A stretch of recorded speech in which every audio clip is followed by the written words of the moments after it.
Hello! This is Riding with Ree, and to celebrate sharing TED for 6 months, it is officially our 6th month anniversary.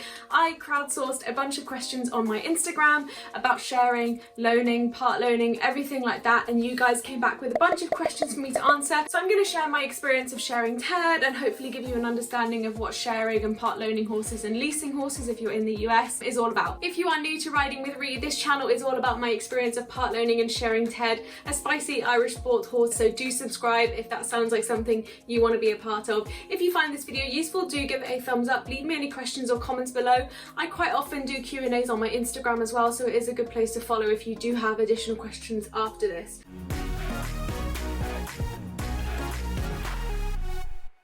Let's get into these questions. I've split these up into sort of different areas of part loaning and sharing. So we're going to go chronologically from sort of thinking about getting a share, finding a share, what happens when you get one, and then some questions about me, my relationship with TED's owners, how I sort things out, all of that stuff. Okay, so the first few questions I got were around not understanding quite how much it costs, who pays for what, so who pays for farrier, who pays for vet bills, when you loan, what you pay for versus everything else. So I do have a whole video on part loaning versus loaning if you want to know the difference, but essentially if you share a horse, you are paying for a few days a week to ride that horse, you don't have them full time. And quite often owners will split up the cost either by you paying for specific things such as shoes and feed, or by you paying days per ride. So say you ride a horse 2 days a week and the owner charges £10 a day, 2 days a week times 4 is 8 days a month, which is £80 a month at £10 a ride. That is quite a normal sort of amount of money to spend on a horse share. Sometimes it's higher if the horse is more skilled or more of a schoolmaster, or you're not having to do yard chores. Sometimes it's lower if you have more yard chores to do, or the horse is being broken or something else is going on, and sometimes it's just cheaper and more expensive depending on the horse's owner's decision. Do I pay for the vet and the farrier? No. In my particular contract, I pay per ride, so I don't pay for the vet and the farrier. However, I have a question here. How do you think vet bills, treatments, e.g. physio, should be split and paid? So a few weeks ago, I got Ted an equine massage and he had a lovely time. That is something that I paid for, but ordinarily, normal things like vet bills would be something the owners would pay for. Where I think you might find a discrepancy, and this is why it's important that you have a contract in place, is if I had done something negligent which had directly caused an injury to Ted. So let me think of an example.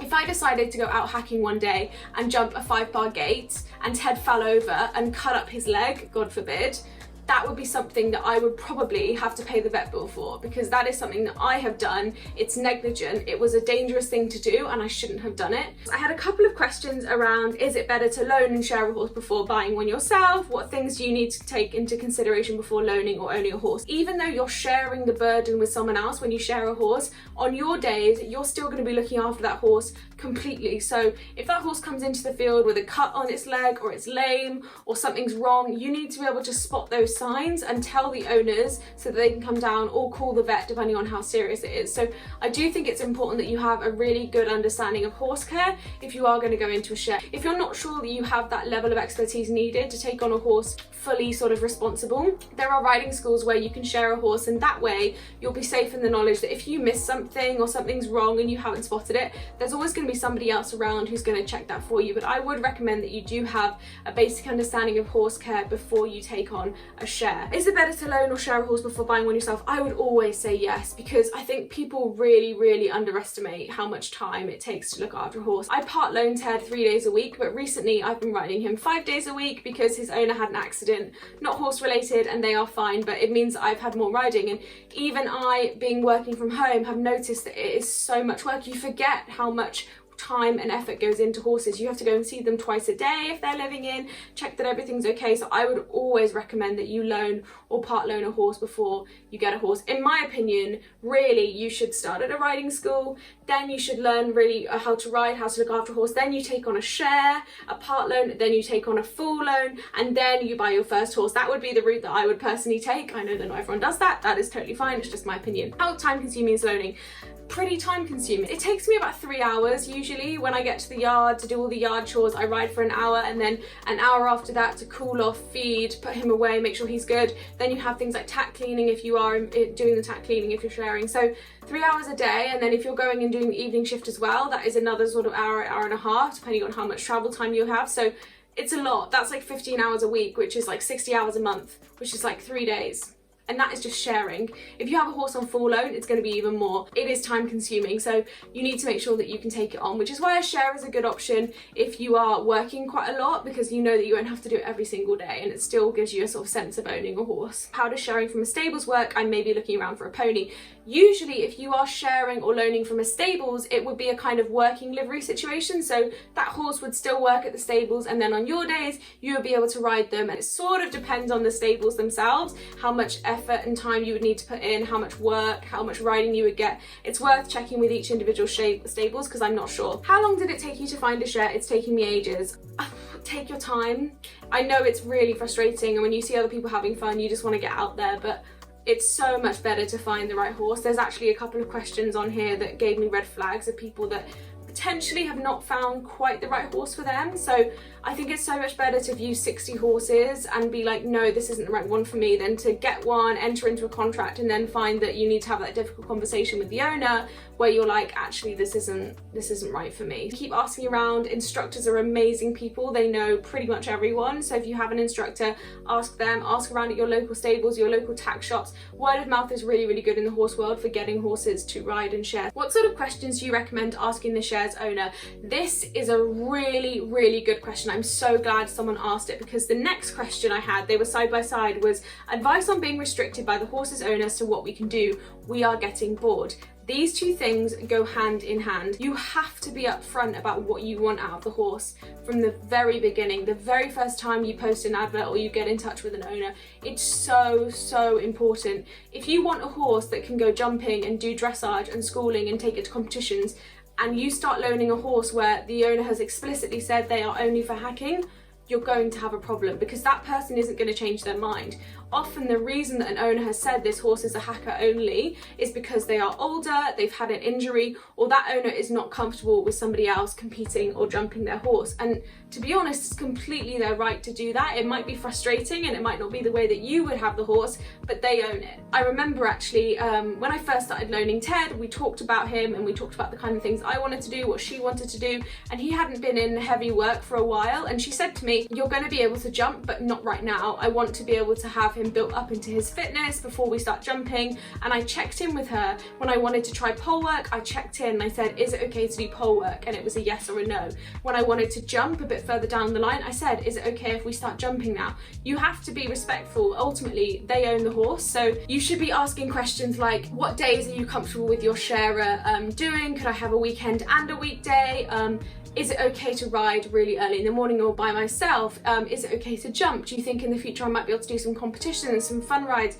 If you want things out of a share and you know that you want them, ask upfront and say, is it okay? Especially even with the filming. Someone asked me whether how Ted's owners were with the filming. I'm very lucky. They are fine with me filming Ted, but before I even started this channel, I said to them, is it okay if I start a YouTube channel and Ted features? Is that okay with you? And if they'd have said no, I would have been fine with it. And I think you also have to have that attitude and that honesty to say whatever your answer is, it's going to be final to me. And if you're not prepared for the answer to be no, it's going to put you in a difficult situation when you ask the question. I've just secured a share. Do you ever worry that you've done something wrong with Ted?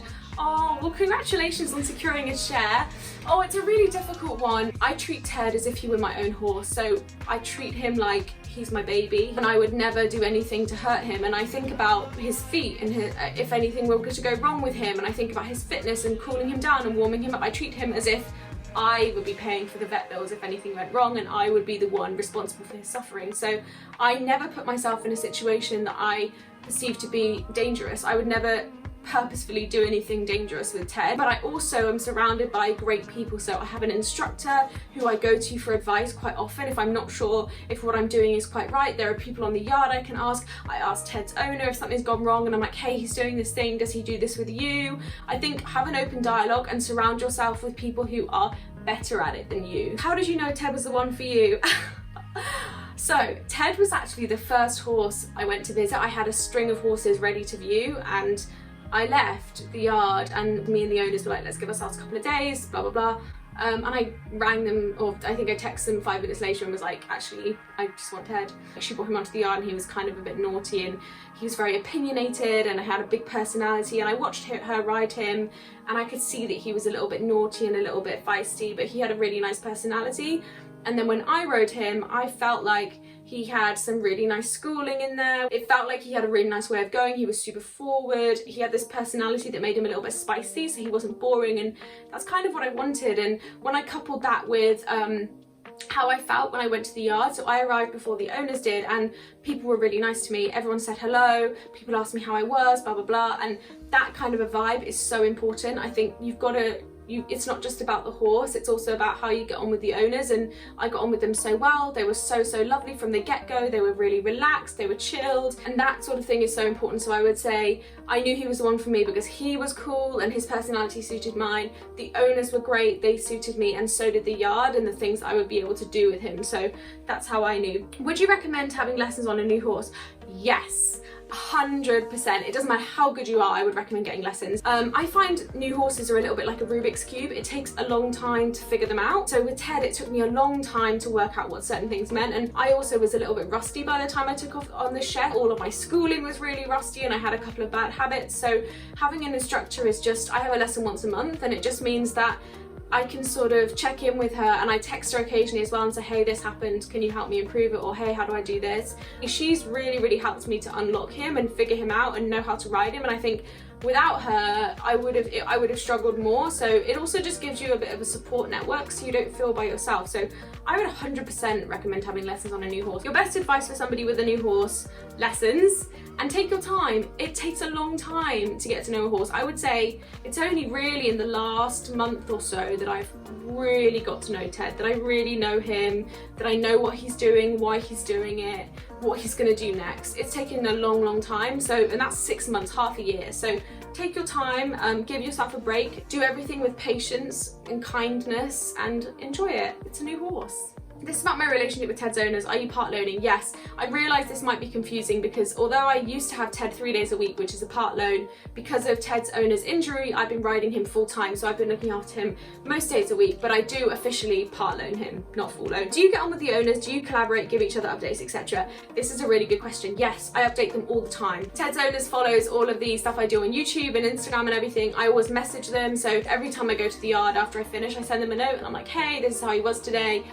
I'm just leaving. Is there anything you need from me? We talk about his days off, like who's doing what, when, and they don't mind. They haven't asked for that either. They're not like, give me a daily update, I want to know how he is. But that's what I feel comfortable with. I feel like if I was an owner, I would want that reassurance of being like, okay, they've been to the yard, they've done him, he's fine. Is there any conflict between you and Ted's owners? I love this question. I felt really happy saying no. And the reason is not because we haven't had difficult conversations, we have. And I'm trying to think of a time when I've wanted to do something and they've said no. They're actually pretty good. But I know for a fact, if they ever said no to me, you can't do that, or I really would prefer it if you didn't, I would be like, okay. And that would be that. I think you have to respect each other, respect their decision, and be honest. I'm totally honest with them in the same way that I am with you. I say, I had a really bad ride today, this went wrong, or I can't figure him out, he's being really naughty, I can't catch him, like whatever. And I think that kind of honesty is the best way to go forward, because they might be able to then come back to you and say, oh, don't worry, he did that with me the other day, or oh, that's a bad habit, this is how I try and get him out of it, or whatever. And I think that is the most important thing. That relationship is so important. Do you plan on buying Ted? I wish.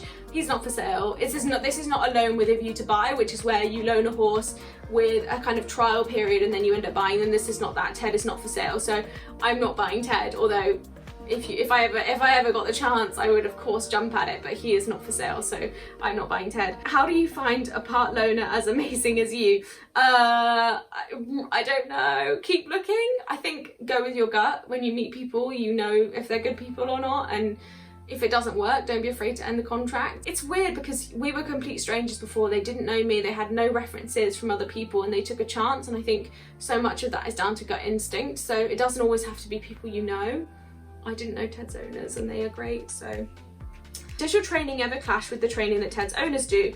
No, but this is a really good question. If I knew that his owners had been jumping him, I wouldn't jump him the next day. If I knew that they'd hacked him one day, I'd probably school the next day. If I knew that they'd schooled one day, I'd probably try and hack. So I think it's down again to communication and just being really honest. And also I have enough days, even when I have a 3-day week with him, I have enough days to split up what I'm doing. So if they jump one day, I can always jump the other end of the week if I really wanted to. Like, I think it's important to have a training schedule that suits the horse. Ultimately, you might both want to do things, but the horse has to be in balance. And I'm a big believer in doing a mix of flat work, jumping, straw field work, and galloping and hacking as well. So I think it's important to keep it equal for the horse. That is the questions on shares. We have our cross-country lesson coming up at the end of the month, and I've been asking about questions for that. So if you have any questions about cross-country or anything to do with sharing and cross-country, anything like that, drop them below. I'll keep you guys updated. I hope that you've enjoyed this video. If you did, do subscribe. We have so much more coming for the rest of the year. So thank you so much for being here. I love doing this channel and you guys are great, so